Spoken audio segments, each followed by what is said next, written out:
Chapter 16. Captivity Day 20. Samari. Cyanide held out Samari's choker and earrings. "Thank you for letting me use your communications rig." "You paid for them," Sam smiled as she took them back and started putting them on. "How is she?" "That scared me. She was always so strong." "Someone told her, a while ago, they're never going to release her. It's been affecting her. Someone got her out of confinement for a few hours. She's emotionally compromised and has access to powers that have been suppressed for weeks. She was starting to lose control. She's fine now. I just hope the next council meeting goes well. I told her if everything goes to plan, she'll be free in 40 days. What if you show up with the fleet and they refuse?" Sam asked. "The primary weapon on a longbow is a gravity cannon. How far do you think we'll have to adjust the orbit of one of their moons before they release her?" It was clear from her tone and posture, Cyan wasn't exaggerating. Sam shrugged. "I'm looking forward to finding out," Cyanide grinned. "I still need you to get a list of my old contacts from Tyrell," Sam said. "Remind me when we get back to the research station," Cyan said. "I'm just looking forward to getting some money from my old accounts," Sam smiled. "I really need to go get that, and the Queen's Mark I put into cold storage. I don't mean to push, but I don't feel right without it. You've already done so much for me. I want you to order something special before I go. There's something I want to do to thank you. I've been getting better at accessing the original Samari's old skills and memories." "Like what?" Cyan said in a flat tone. "Henna tattoos don't last too long," Sam said. "It all comes down to which ink formulation you use." "That's sweet," Cyan said warmly, "but I can't accept. I have too many official events in the upcoming weeks. There's one that's only visible under black light." Cyan tapped the side of her cheek with one finger. "I tell you what, you can get me painted up with that temporary ink the day I leave with the fleet to get Kivasa." "War paint." Sam giggled. Cyanide grinned in response. "Lilac." Praetorian Prefect Green sat in the chair watching her quietly. Lilac could feel the woman lightly skimming through her memories. "Enter and stand before me." "Yes, Praetorian Prefect Green," Lilac said fearfully, knowing trying to keep her mind clear would be futile. "You summoned me?" The green-haired woman motioned to the floor. Lilac's knees trembled as she lowered her head and slowly approached. Lilac passed to the left of the Praetorian, stepped through the curtain behind her, returned with cushion, placed it on the floor in front of the prefect, and knelt in front of the green-haired woman. "I presume you know why you're here," the eternally calm Praetorian actually sounded angry. "I serve Mistress Kaylani with all I am, have been, and may become. I submit myself to the judgment and justice of the Praetorian. Everything has been in chaos. We've been short-staffed, and have had no choice but to count on the service of." "Supplicant," Vershana snapped, head up, eyes down, back straight. Lilac took a moment to take the correction and return to attention. "Better," Vershana soothed. "You may continue now, but do not speak further excuses in my presence. Tell me where she is and how this happened. Do not forget, from the moment you were put in charge of her care, all that happens is your responsibility."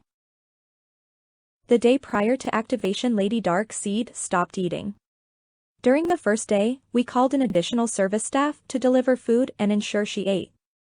I personally made sure they knew what they needed to know. She agreed to eat under the condition that one of the servers spent time socializing with her. I approved it, hoping we may learn more about her prior threat, and establish if there was any connection between her and the recent events near Aspis. The prefect raised her hand, silencing Lilac. "What did you learn?" The server she selected was a Pharisine fulfilling their service requirement. We'll need to bring in a linguist to review the footage, Lilac said. Why hasn't this been done? Vorshana asked. Lilac looked up in confusion, but directed her gaze downward before being scolded again. Staffing issues aside, Lilac said cautiously, it's over 18 hours of footage. Why did you leave them together so long? Praetorian Green asked. We've tried so many tactics to try to encourage her to connect with someone. This was the first person she actually seemed comfortable talking to, Lilac explained. Really? Vorshana asked. What did they talk about? Mostly, genitals, Lilac said, then realized how frivolous calling that connecting must sound. Vorshana slid open a panel and manipulated a controller in the arm of the chair, activating a projection screen. Explain this to me? Lilac knew what she was being asked without having to look. I had enough food brought to her that she should have been comfortable for 2 days without any staff intervention. When I authorized the Pharisee to attend her, my instructions lacked specificity. Do you know where she is now? Lilac suspected the Praetorian already knew. The Pharisee brought the woman with him on his service patrol. There's only been one incident during that time, which she was very helpful in resolving. The proprietress of Tuta Futa sent in a letter praising both her and Ogerin, the Pharisee. We've also gotten a couple requests for information on the new security service girl with the black fox mask. I knew exactly who they were talking about. I remembered it from when we brought her possessions to her. I'm not sure what I should do about the Pharisee. He was specifically told to use his best judgment, which seems poor, but she seems to be submitting to him for some reason. I don't understand. Do you think she may be trying to prove she can be trusted to meet with the Xenon, if Mistress Kaylani is willing to reconsider? I'll have to give this some thought, Praetorian Prefect Greenside. I currently have her under orbital surveillance. She was in a bar roughly 20 minutes ago. With exception of that, she's been accompanied at all times. Make sure she's returned to confinement once his service period is over. If there are any issues, notify me directly. Prefect? Lilac asked nervously. If the Pharisee asks permission to spend another night sleeping with her, should I permit it? If you do, have them closely monitored, Vorshana considered.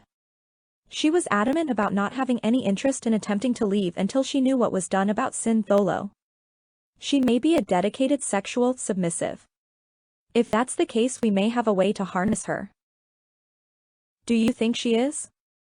Lilac asked excitedly. The Praetorian smirked. In addition to my responsibilities here, I'm the chairwoman of Gamaro Inc. I'm completely reliant on what's reported to me. She's becoming a thorn in my side. If we can use this to keep her under control, we will. If not, I'll have to personally adjust her outlook. If you can do that, why don't you? Lilac was awestruck and a little confused. If the only way to save a person's life required destroying the person they are, would you do it? Vorshana asked rhetorically. It's not a good option, and tells us nothing about which empires she was planning to topple. Kali. She was a little nervous. Tyrell had always taken care of adding programs or updating her equipment.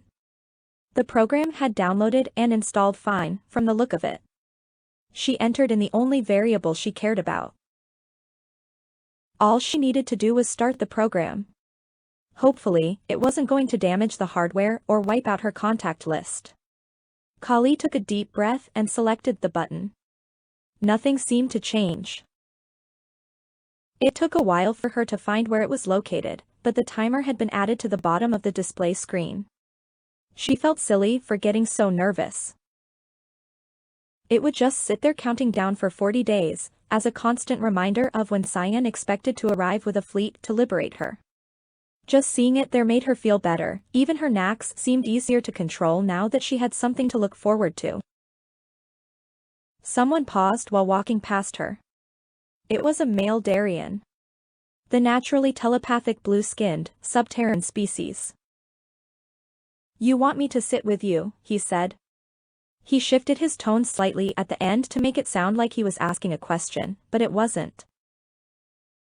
There's this thing some Darians do that I find really sexy, Kali said with a big smile. What's that? He asked as he stepped closer with the clear expectation of sitting with her. They ask my permission to sit instead of trying to use suggestion on me, Kali said scornfully. If you sit now, I'll consider it implied consent that you want me to break your legs.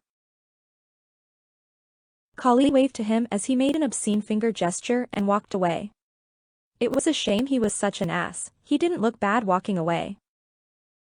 She looked up and down the street, but couldn't see Ojeran. He must have stepped into a shop. She closed her eyes and reached out with her psyche, searching for his presence. She'd been in contact with his mind enough times over the course of the day that he was easy to pinpoint. She bounced slightly as her tails unraveled from around her legs, and her black tail swished back and forth behind her. She wasn't sure why they were being so animated. She paused in the middle of the street to rein them in. She rolled them up carefully, tying one of her twin tails against each hip, then continued on her way with her black tail freely swinging behind her. There seemed to be a little extra sway in her hips from the added momentum. She bolstered her mental shielding, because she just couldn't get her Tejmare off her mind and didn't want to. She was in a playful mood. She may not be able to play with the person she wanted to, but that wasn't going to stop her. Cyan had suggested she find a worthy proxy, and she was certainly in the right place for that, but first she needed to talk to Ojeran before vanishing for any length of time. The business Ojeran had stopped into was named Illicit. It was affair-themed. He wasn't talking to the greeter this time, but to a couple customers. Kali paused by the front desk and waited. A well-dressed but fairly average-looking Shamfarian man approached her. New or returning customer, he asked.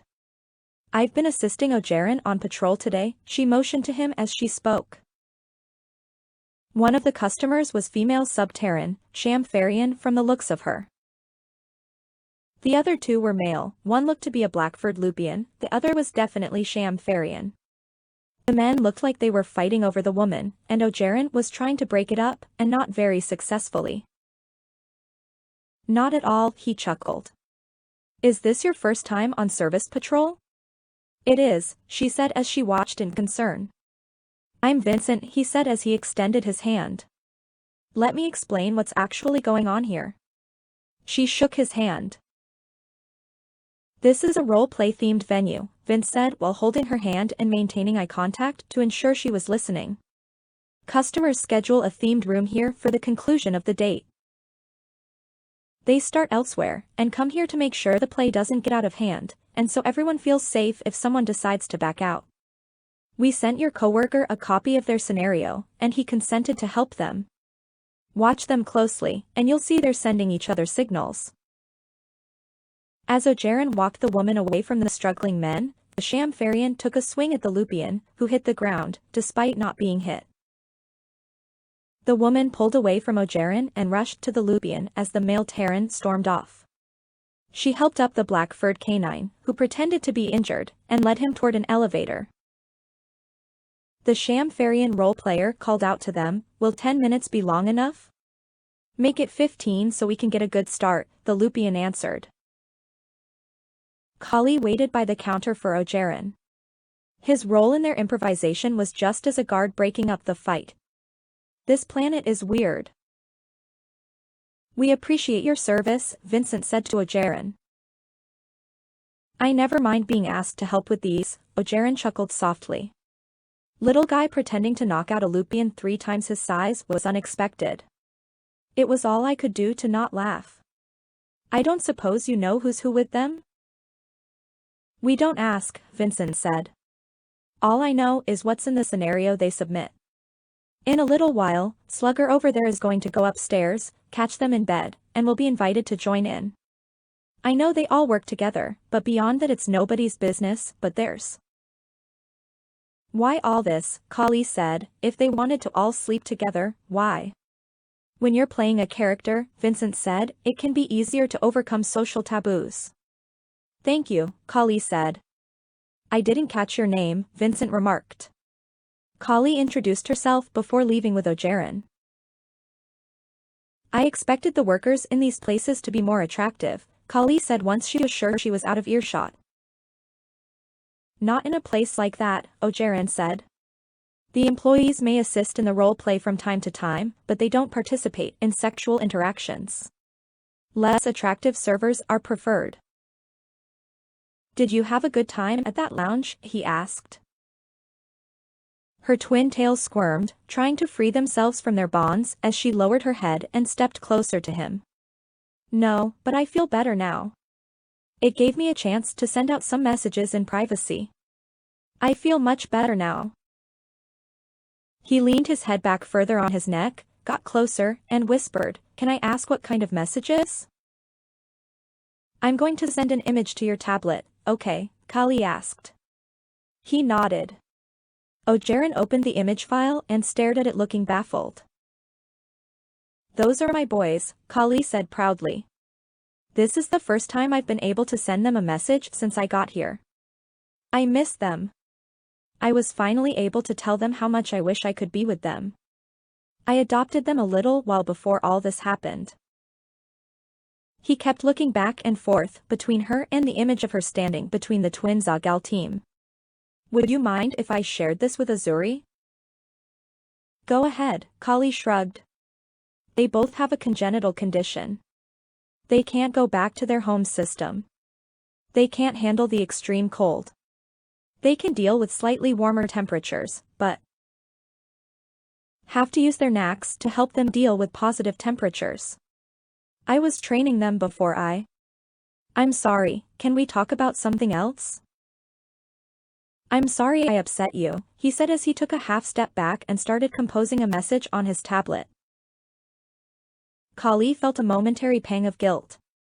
She knew he had children, and had made a point of mentioning the twins to strengthen the bond between them. Azuri has a question, he said as he looked up from his tablet. Where did you meet them? I promise I won't bring it up again. I rescued them from the Najrok massacre. I'd still be hunting down the ship responsible if I wasn't stuck here. Her brown tails were still struggling against their bonds. One was half free, the other was now uncomfortably tight. Kali walked away from him and untied them. It wasn't worth the trouble. She suspected she knew what they wanted. If they didn't behave, she'd just have to tie them up like Cyan did. Kali warmly thought back to her first night with Cyan. I've been feeling a lot better, Kali said, I just want to keep it that way. Did something happen? He asked. After I left the lounge, my Tejmare called, Kali thought to him. I just keep focusing on that. Sorry if my tails get extra friendly. We should probably, he said as he motioned up the street. Kali bit her lower lip. Yeah. How much longer until I have to go back? About another hour, he said as he walked up next to her. You've had some time to see what's around. If you want to. His tablet beeped. He glanced down and read while continuing, if you want to stop somewhere, just let me know. Is that another call? Kali said as her black tail struggled to fend off her brown tails which seemed determined to reach for his tail. It is, he said with a crooked grin. I think I'm going to reject this one. It's not a proper request. Can I see? No. Her black tail swung behind her as she stepped in front of him. She angled her chin down while looking up onto his eyes. Please, Kali said coyly as her twin tails gently caressed the sides of his tail. He shook his head, swinging back and forth broadly on his long neck. Adyarxi, are you trying to manipulate me? Is it working? Kali giggled. He smirked and turned the screen to face her. It's a request for me, Kali said in shock. Who here would know to call me Lady Darkseid, and what's window dressing? Is it what it sounds like? It's outside of the normal coverage area, he said as his tail and hips shifted. Can you stop that? Kali grabbed onto each of her brown tails and gave them a solid tug. Thank you, he said with relief. They're on the 5th block. It's a club for voyeurs and exhibitionists. There's seating on one side and a divider in the middle. There are individual glass chambers for the people who enjoy being seen. The chamber walls are frosted with some kind of nanotech, so you can adjust the visibility level. Oh, who's asking? It was routed through the relay satellite. It could be anyone. Anyone who knows I'm Lady Darkseid, Kali grumbled as they started walking down the street together. Her twin tails crept back over, coiling around the end of his tail this time. Ogeron looked back at their tails wearily. As long as they don't get any higher, they can stay. Cyan wouldn't have called her by that name. The cyberpath they came across earlier didn't seem strong enough to access the relay network directly. Tyrell wouldn't. It must be Jax. Do you know if all the cameras in my cell look down?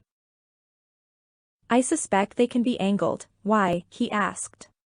There's no way they can look up at me, she said as she patted her pelvis. Of course not, Ogeron scoffed. I'm pretty sure I know who it is, Kali grinned mischievously.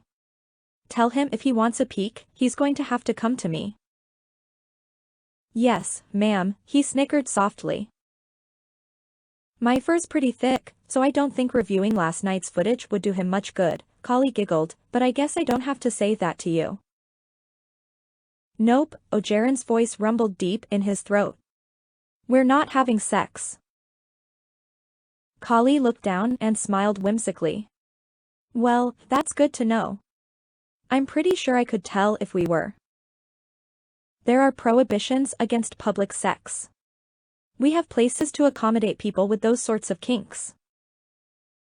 You have live sex shows, and people dancing naked in store windows, Kali observed. Nudity is not intercourse, and a private venue is not the same as having public sex, he pointed out. There is a secondary statute. If nobody can tell that's what you're doing. Even if you were to admit it, or boast, it's only a crime if it's noticed and reported. Even then, if you can afford the fine, which is based on the potential number of witnesses. The laws of the Kaylani Dominion seem more concerned about making money than public welfare, Kali snickered. I don't know about that, he snorted. They'll let you have as much freedom as you can afford. I find that to be the case in most nations. Careful, Kali teased, anti-government sentiments turn me on. Ogeron laughed. The sound startled her. He seemed so serious most of the time. It's so nice to spend time with someone who isn't a fanatic, Kali sighed.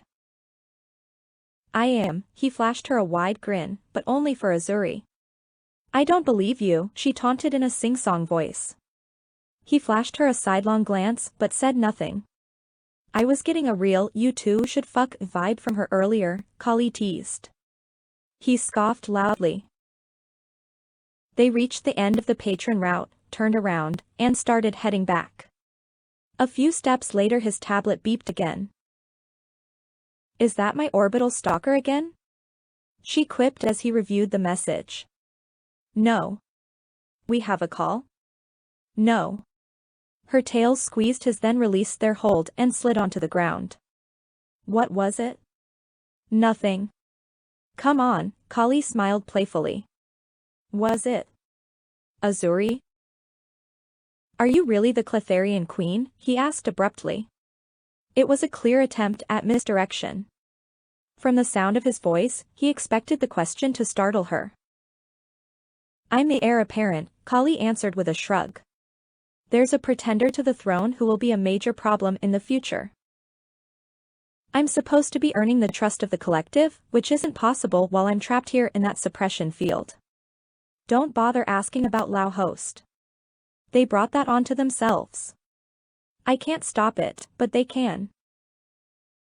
If one of my first actions is to demand Cletheria ignore people who betrayed them and may have killed one of their people who went to them under a banner of truce, they'll never trust me. All they need to do is release Jake and Tiki and make amends. If they killed Tiki, there's not a power in this universe that will stop them. I told Lilac and the other jailers about this. I'm guessing they didn't let anyone in the Midnight Fellowship know. As long as nobody gets between them and the Loctarians, everyone else should be left unscathed. Are you serious? Ogeron said in shock. Why would I lie about something like this? I'll eventually have to face the false queen, and I'll need a massive hive mind to do it. This conflict is bad for everyone, but I can't stop it. The Loctarian government can. We can talk about it more once I'm back in confinement. I don't want to waste the last of my remaining freedom on this. I need to tell someone. I'm going for a walk while I still can, Kali said. I'll try not to take long, he said urgently. I have to let someone with government connections know about this. What were the names of the people you said they're holding? When I came here, it was with a Lyca named Syntholo. Long story, he knows Jake. He got punished for something having to do with me. Find him and he can tell you everything you need to know. Jake's a war criminal, or something like that, Kali spoke into Ogeron's mind.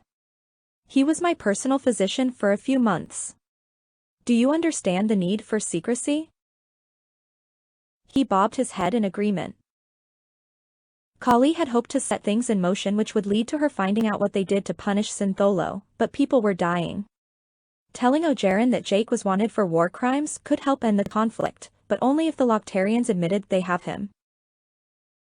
She wasn't going to stand around and wait, not if she only had about an hour of freedom left. Flesh Row was an interesting place. A single street with so many unfamiliar businesses. There were so many things that she didn't understand about the local culture, and a few things she wished she could unlearn. The population seemed happy. Either they didn't see the greed and corruption of their government, or accepted it. She felt like dancing. Not naked on some stage to be gawked at. She hadn't seen any Karzan since she arrived, pygmy or otherwise. They may not be well endowed, but they were loads of fun to dance with. There had to be some actual felinoids on the planet somewhere. She thought she saw one earlier, but it was just some Terran girl wearing cat ears and makeup. She wondered how busy this area was on a normal evening. Something bumped into her right tail. It was a sphere with two rubber-treaded wheels on either side of a white surface, with a round silver ring and glass in the middle, which was rotating up and down as she watched it. She leaned over to get a better look, and could see the camera behind the lens refocusing. A camera drone, Kali said as she knelt down on one knee in front of it. There were no discernible markings. It looked custom-built. It was slightly larger than a pinball. Are you following me? She asked. The central section rotated up and down as if it were nodding. Do you have a speaker or any other way to communicate? She asked. The wheels spun in opposite directions, then reverse direction, which was the closest the device could get to a head shake. Why are you here? She grabbed it as it darted forward toward the shadow under her skirt and flung it down the sidewalk. Pervy little thing, she snickered as she stood up and continued walking. What kind of person would send out a drone just to take a peek up my... Damn it. I know who. It bumped into her right tail again. It hadn't taken long for it to catch back up to her. Jax, Kali sighed, is that you? It rolled up and down to simulate a nod. This isn't at all what I had in mind, Kali chuckled, but I'll keep my word. Just a peek, then you have to go back to wherever you came from, okay? It nodded. Kali looked around. Ogeron was still further up the street, still focused on his tablet. At least Jax was decent enough to get her attention by thumping her tail. Her sarong was only knee-length, but she didn't know how well its zoom lens worked. Follow me, she said with a playful smile as she walked into a narrow alcove where two buildings met. She focused momentarily and activated a couple abilities. Okay, Jax, Kali raised her mask. I know you've worked with psionicists. I have Cloak of the Unnoticed up now. I'm manipulating the air around us so sound within 4 feet of the center of my body mass will be neutralized. People can still see your drone, so try not to draw too much attention to yourself. Got it? She knelt with her legs spread and adjusted her tail position to raise the back of her sarong away from her skin. Go ahead and look. The drone sped under her skirt and circled on the ground beneath her, with its camera pointing straight up. Jax was currently in charge of the lightwave transmitter, which meant he oversaw all communication throughout the capital of the Dominion. The more influence she had over him, the better her position would be. Whether it was providing her with a way to send and receive messages, or hacking into the security infrastructure to help her sneak out from time to time. If permitting him to use her would provide opportunities to use him, it was worth it. His roguish good looks were a bonus. The drone was moving in tight circles directly under her crotch. I know, lots of fur, Kali said quietly as she slid 2 fingers under her skirt and parted her labia.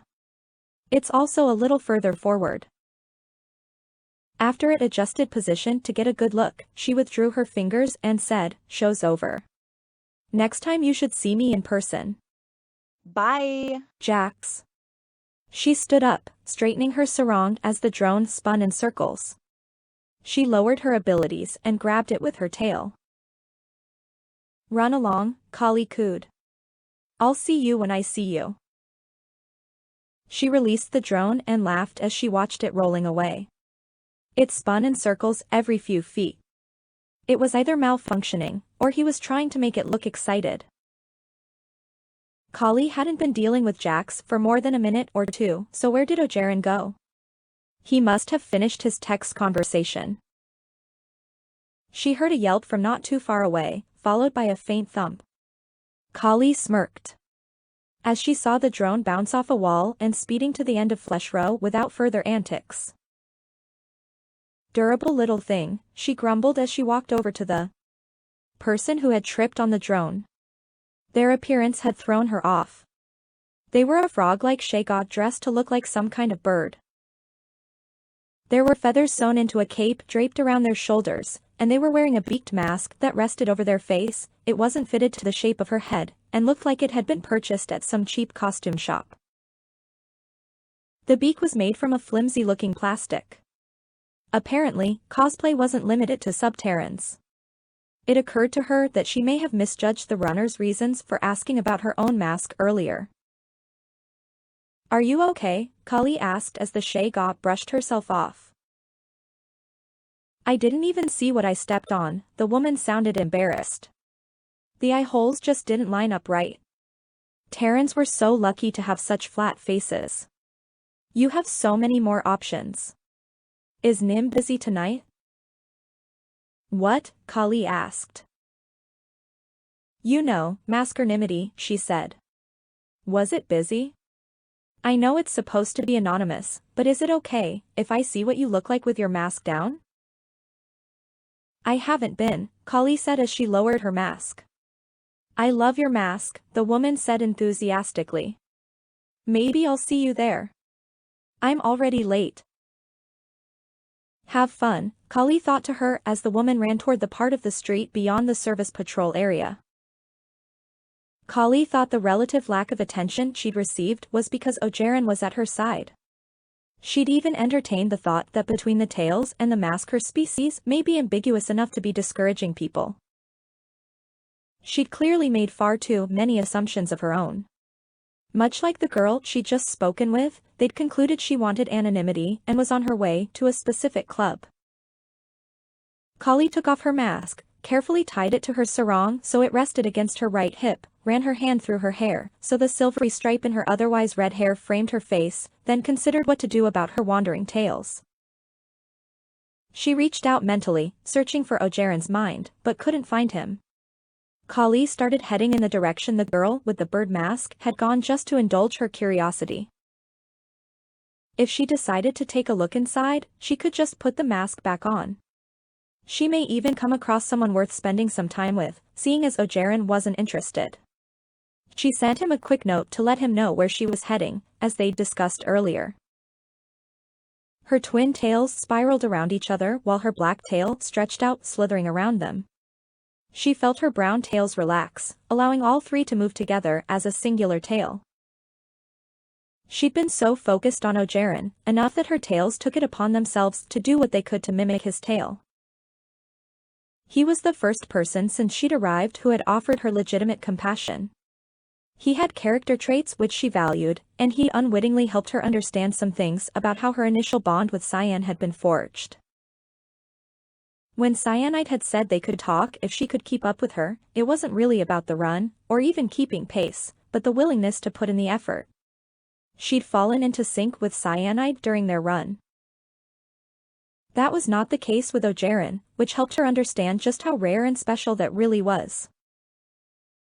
In Cyan, Kali had found an equal, and they both treasured the time they'd had. Exclusivity wasn't part of their arrangement, but sharing stories of their more interesting sexual encounters was. As Kali continued down the road, she wondered what kinds of stories she could collect while she was here. Then again, if she was going to spend time like that with anyone, they'd have to prove their worth. Jax was an exception. He was just a useful tool. Hopefully, he was talented enough to entertain her, but if not, she could just bite down on her tail to enhance the experience. Speaking of experiences, she muttered as she sat on a bench across the street from Masculinity. She wanted to get a better idea of what to expect before going inside. After her trip to the role-playing themed business, Illicit, she wanted some idea what she was getting into first. Generally speaking, it was pretty obvious what type each of their customers were. Full head masks and full body suits either weren't allowed or weren't available. It made sense to her. Trudy from Tuta Futa had problems with people that didn't read the caution written on the front window so they'd know what to expect. Overall body morphology is a good general indication of genitalia. Some species aren't even remotely sexually compatible. A policy like that just made sense to give some indication what's on the bottom regardless of what's on top. Dressing as something with a species-adjacent head shape seemed popular, with exception of the Subterrans. With the right mask or makeup, they had a lot more options. Bleached or dyed hair to look either Lamentic or Lampharian was fairly common among the Shampharians.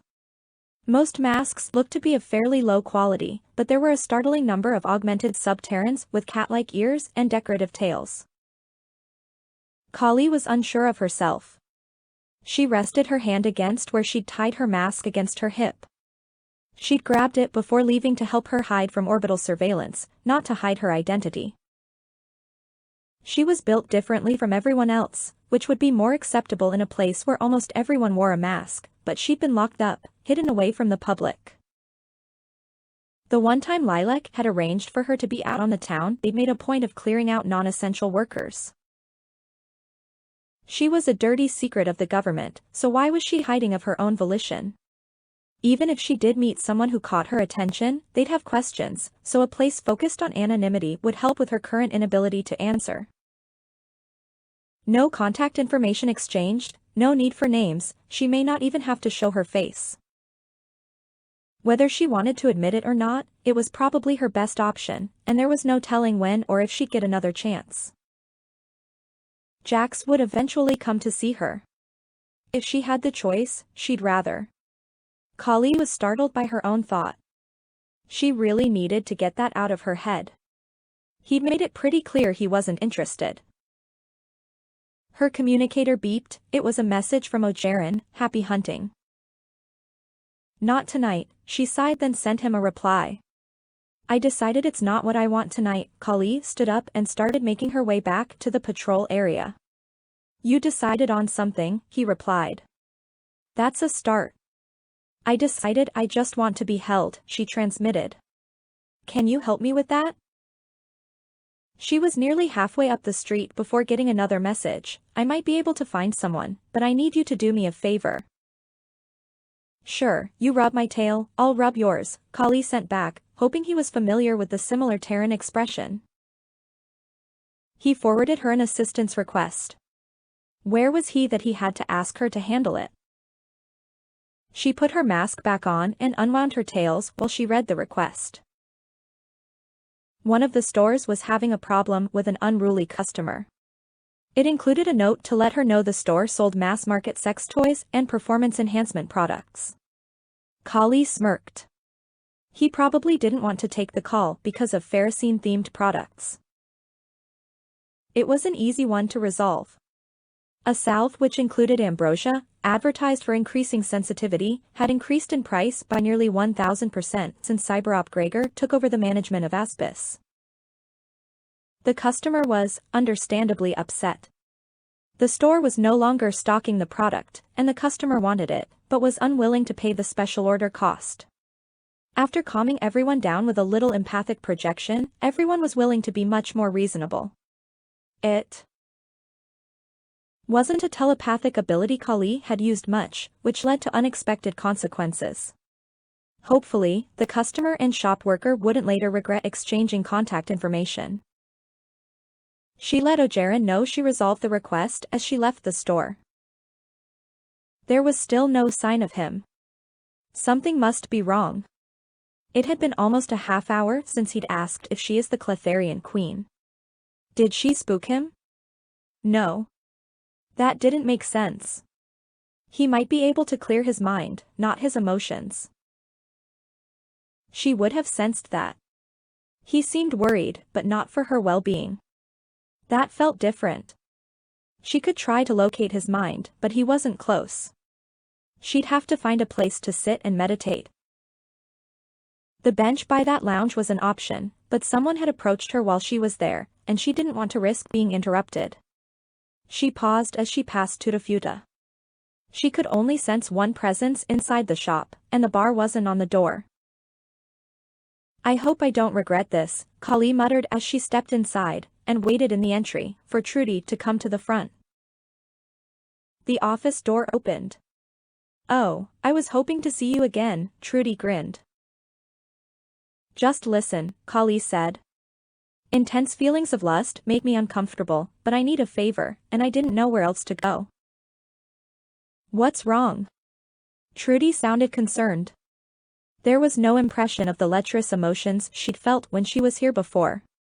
Kali had revealed she was telepathic.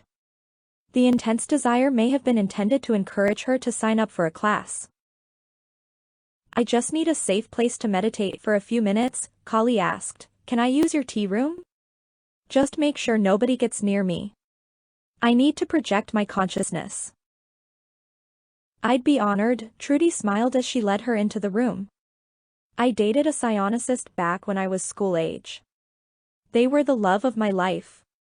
Take all the time you need. I don't have anything scheduled for a while.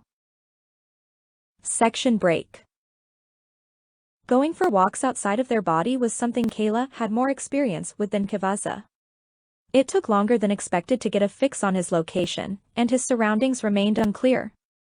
He wasn't alone, but the area around him seemed hazy. From the shapes within the psionic fog, he was sitting with another Pharisine. He was answering them, but she was unable to perceive the words of the other participant in the conversation. He was speaking in the ancient reptilian dialect. Hearing a single side of the conversation coupled with jumping in part way through made it difficult to understand. Kivaza observed, trying to better understand the context. He was conflicted over a power imbalance. Something about use and misuse. She had the impression he was being asked to do something that violated his moral code.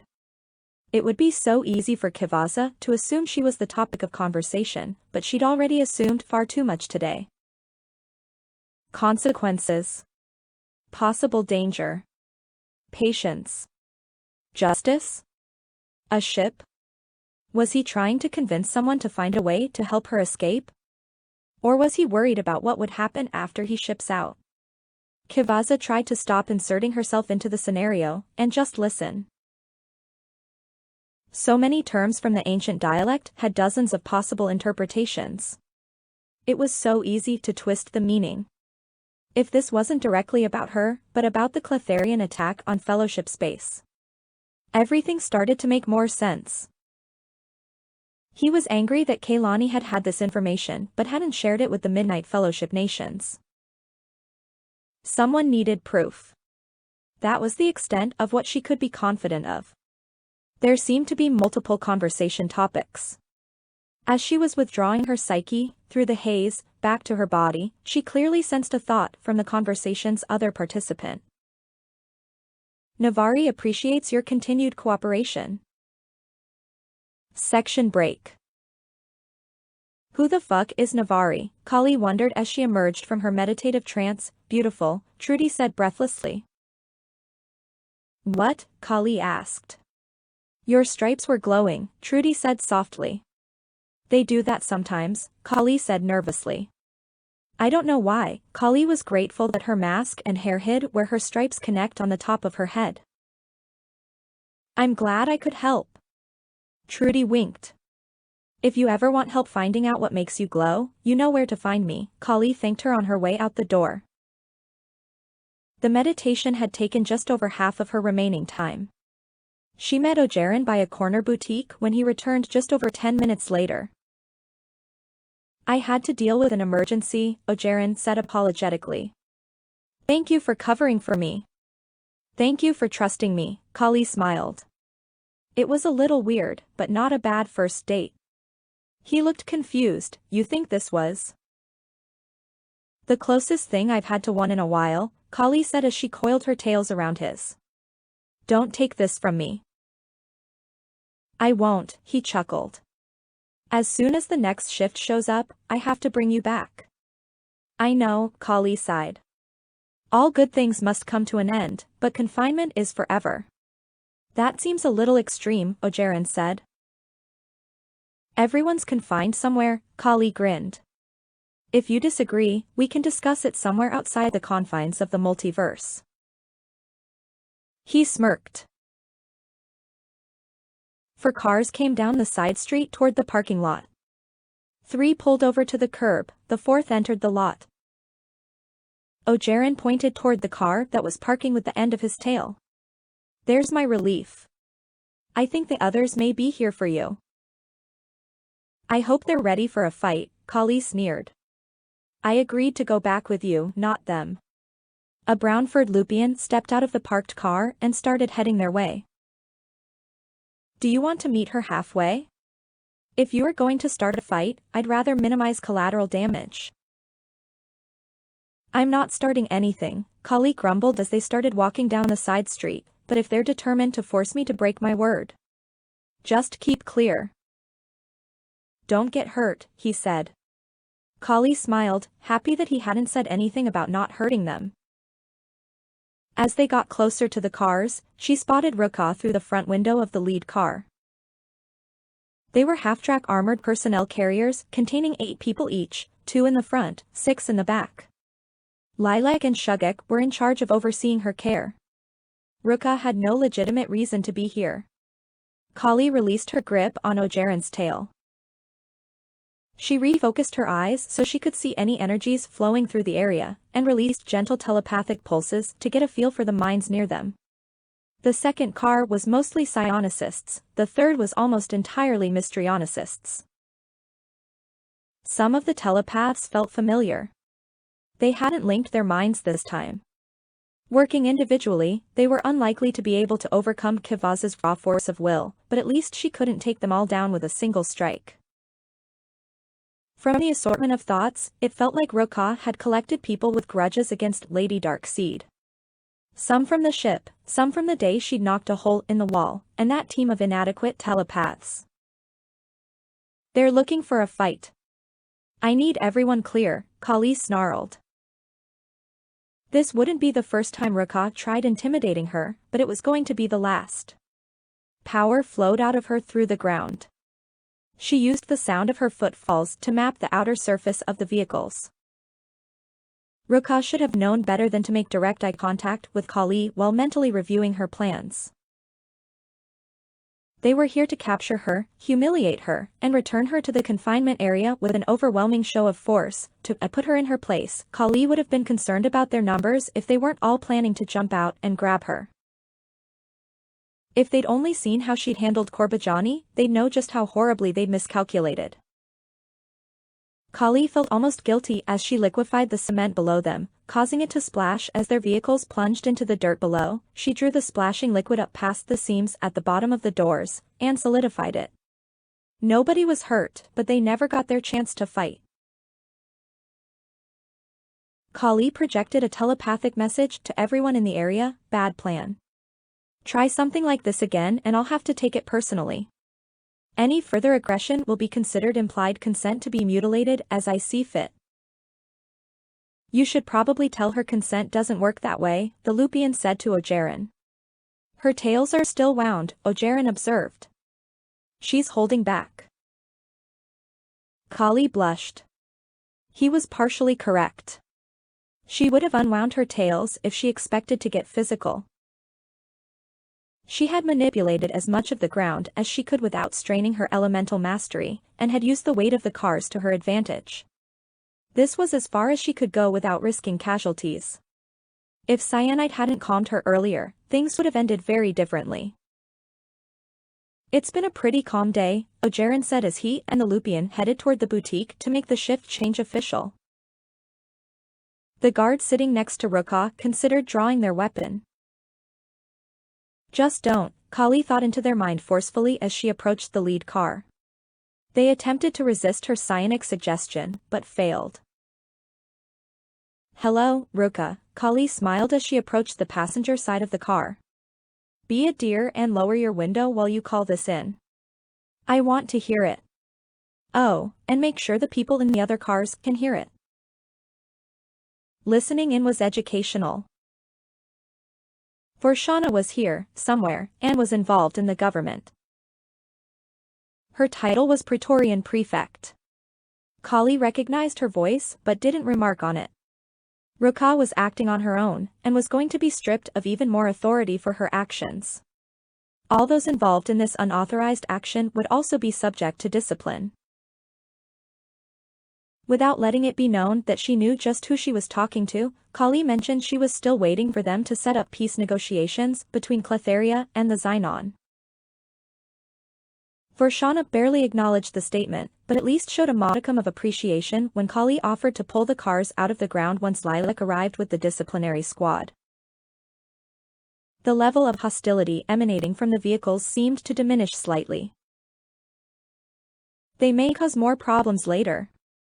The likelihood of them positioning snipers in future attempts was high, but being merciful instead of murderous could reduce the threat somewhat.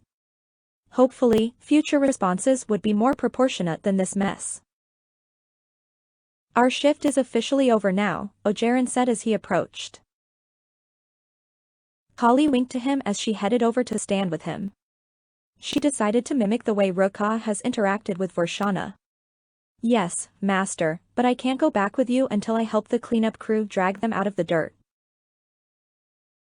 Just playing, she thought into his mind. He held out his tail to her, and waited for her to wrap her wound tail around his. Let's sit in my car while we wait, he said. He seemed eager to get somewhere private. They didn't speak further until they were both in the car, facing away from their vehicles. Did something happen? He asked. And why did you call me that? I paid attention to how they were all talking, Kali shrugged. It would be nice if they let you take me out again sometime. If you want to. I thought it might help. I hope it didn't make you too uncomfortable. So, it's part of a manipulative little scheme, he chuckled quietly. Give me the details and I'll try to do what I can to play along. Just don't try using it as a way to manipulate me. Kali sighed. Don't worry. This isn't some plot to push you into doing something with me that you don't want to do. If them thinking we were would be advantageous, we could rely on camera angles to make them think we are. Unless that's a problem too. I like you. I don't want to cause you any problems. Just promise me something, and don't ask me why I'm asking. 30 days from now, make sure you're somewhere safe, preferably not anywhere near Arosha. He looked her up and down. Space travel takes time, and I am the Cletherian queen, Kali shrugged. She had given him a different timeline to give him a 10-day head start, and as a precaution in the event he mentioned it to anyone with the ability to track fleet movements. I'll try to make sure I've met my citizenship requirement before then, Ogeron said calmly. Thank you, Kali whispered. From the little I've seen of your conversations, I like Azuri, too. I don't want either of you getting hurt. I do appreciate that, he said with a quirky smile. I'd rather not give you, or your Tejmare, a reason to want to. Kali studied him momentarily. Surely, he was bluffing, he couldn't possibly. Someone showed me a picture of two women flying with the Ullervikal. They made a good pair. He knew. Kali wondered if this someone's name was Navari, but she was too busy blushing to ask. Yeah, Kali said under her breath, we have this agreement. I can be with whoever I want as long as I tell her all about it, so I'm hoping to have some good stories to share next time we're together. Wait, that's not my way of. Ogeron laughed, I was about to say Azuri and I have a similar agreement. We spend lots of time apart, so as long as it's with someone we can't bear offspring with, and there's no involvement with. Well, there's one more stipulation, but I didn't want you to think that's why I sent her that picture of you. Why did you? Kali asked. I was hoping to join you on your daily run, he said. If I'm going to spend that much time with another woman, it only seemed right. Integrity too, Kali blushed. You're not making this easy for me. Her tails moved away from him and unraveled by her feet as she stared down at the floorboard. Making what easy? He asked with a funny smile. I think I just heard more cars pulling up, Kali said nervously. I'll just wait here. Tell me when you want me to excavate the cars.